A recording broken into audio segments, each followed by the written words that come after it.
நான் இந்த நாட்டிலே மக்களிடத்திலே ஜீவகாருண்யம், அன்பு வேண்டும், அமைதி வேண்டும், மாறுதல் வேண்டும் என்பதை பற்றி தான் பேச வந்தேன்.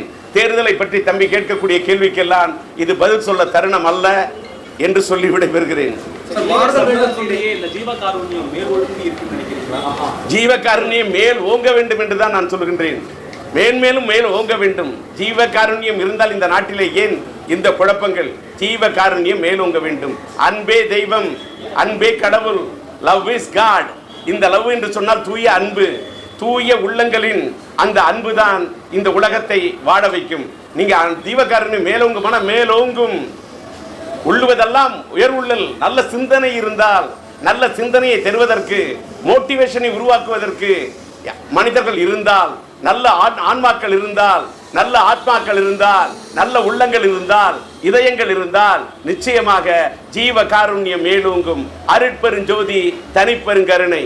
வாடிய பயிரை கண்ட போதெல்லாம் மாறினேன்னு சொன்னாரு வள்ளலார். ஆனா கரூர்ல ஒரு அவ்வளவு பெரிய இன்சிடென்ட் ஆகியிருக்கு. இதை பத்தி வாடிய பயிரை கண்ட போதெல்லாம் வாடினேன் என்று அவர் சொன்னதை போல நான் வாடிய பயிர்களாக இருந்தாலும் சில உயிர்களாக இருந்தாலும் வாடுகின்றேன், அமைதி தேடுகின்றேன்.